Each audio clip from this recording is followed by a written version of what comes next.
As highway mileage and vehicle travel have increased, so have collisions with roadside structures. By the mid-1960s, with the enactment of the Highway Safety Act, research and development was initiated with the goal of saving lives on our nation's highways. One of New Jersey's many contributions to this goal was the development of the New Jersey Breakaway sign support system for large ground-mounted signs. The concept of the New Jersey Breakaway sign support system is based on two components at the base of the support post. These are the breakaway couplings and the load concentrating washers. The LC washers are designed to ensure the sign structure withstands normal wind loads, yet allow the couplings to break away when the post is struck by a vehicle. The breakaway action of the system can be seen in this film clip of a full-scale crash test using an 1,800-pound Honda Civic. The test demonstrates that the system complies with the latest safety requirements for highway appurtenances and resulted in minimal damage to the vehicle and sign components. The support post is being prevented from flying completely free of the sign structure by a steel cable attached to the back of the sign panel. This cable is part of a shock-absorbing device installed within each support post. To ensure that the system affords the maximum level of safety to the motoring public, it is crucial that proper construction and maintenance procedures be followed. This videotape will give you an overview of the procedure used to assemble a New Jersey Breakaway sign support system. The accompanying manual will provide you with more detailed information regarding the design, function, and construction of this system.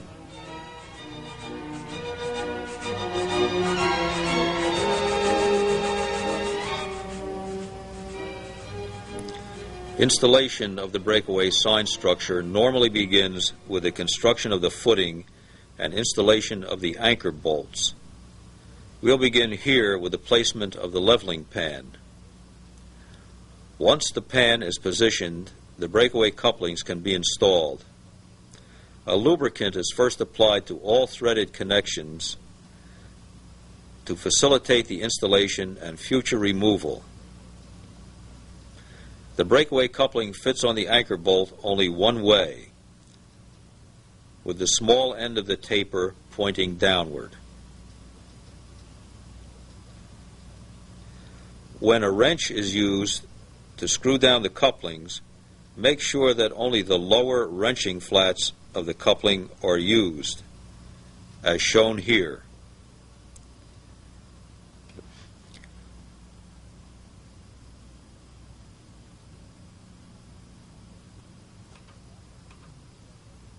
The top of the couplings are leveled using a carpenter's level. The level should be laid crosswise, lengthwise, and diagonally over the couplings. Rotate each coupling until all four are perfectly leveled. The hex studs are now screwed into the top of each coupling. Since there are four sizes of hex studs used with the breakaway design, make sure the correct one is installed. Before continuing with the installation, confirm that the hex studs will fit loosely through the post base plate. The holes in the base plate are sufficiently oversized to ensure a loose fit even when the anchor bolts are not perfectly aligned. A tight fit indicates that either the anchor bolt alignment or base plate holes do not conform to the plans. The problem must be corrected before continuing further. Once the fit has been checked, the leveling pan can be filled with grout and contoured to the shape of the pan. The sloping surface of the grout is designed to move the base of the post upward and outward away from the vehicle when the post is hit. Care should be taken that the narrow section of the coupling is free from grout. The lower set of LC washers are now installed. There are 4 sizes of washers used in the Breakaway design. Each is identified by a number, as seen here in the lower left corner of the washer, and a corresponding color code on its side. This washer is a number 3 and is coded blue. The raised shim portion faces down in contact with the coupling, and the arrow imprinted on the washer should be pointing towards the post. Washer retainers are now placed in the grooves of the front and rear set of washers. It may be necessary to adjust each stud to allow the washer retainer to fit. The support post can now be installed, but first we'll take a look at the assembly of its components. The shock absorber device mentioned earlier is inserted through a slot in the bar welded across the top of the post and is pulled through a hole in the base plate of the post, where it is secured with a lock washer and a nut.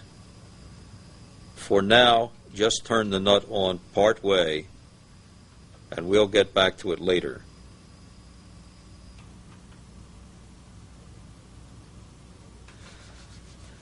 A cover plate is secured to the top of the post to keep out rain, snow, and debris.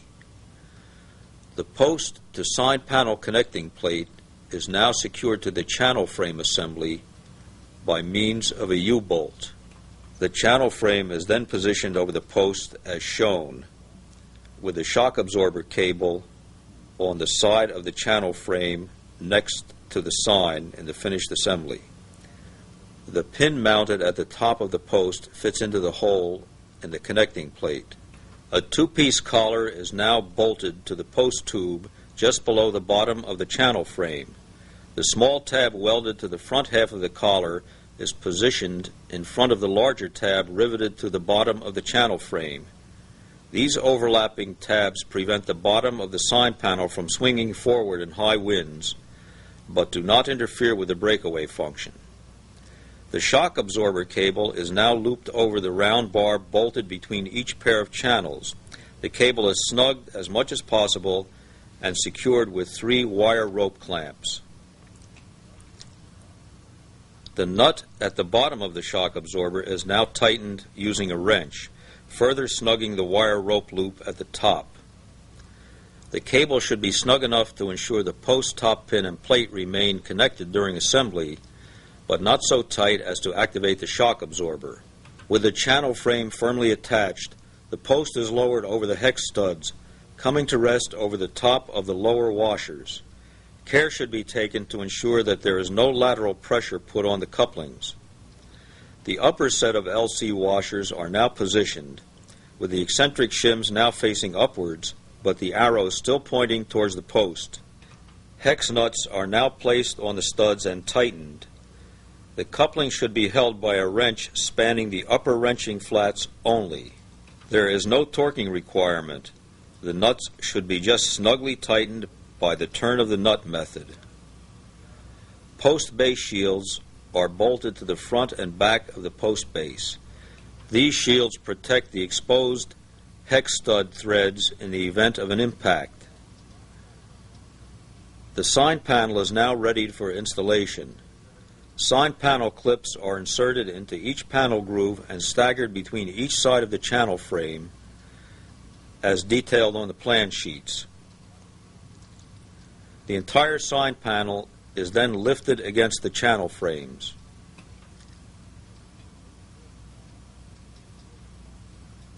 Make sure the sign panel is evenly spaced between the posts.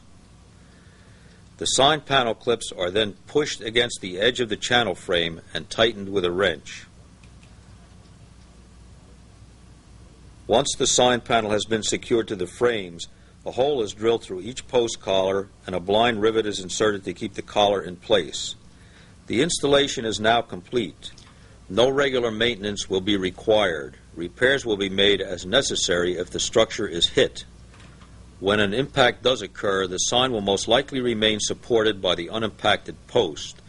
Repairs after an impact typically will consist of replacing not only the broken couplings, but the unbroken ones as well, since they may have developed minute cracks during the collision.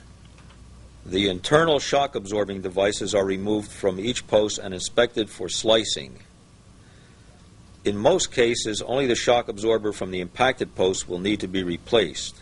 The post collar and channel frame tabs should also be inspected after each impact. Occasionally, either of these tabs may break off during the collision. During 14 years of use in New Jersey, at least 50 breakaway signs have been hit. About half of these accidents have been documented by police reports, but in only 5 cases have there been injuries reported, and these consisted mainly of scrapes and complaints of pain. With the improvements recently made to the system, an even greater level of safety is anticipated. Full-scale tests conducted also indicate that the modified design should function with less hardware damage, resulting in reduced downtime. For additional information and details regarding the New Jersey Breakaway Sign Support System, please refer to the implementation manual accompanying this videotape. This technology transfer presentation was prepared by the New Jersey Department of Transportation, Division of Research and Demonstration, with the assistance of the FHWA New Jersey Division Office.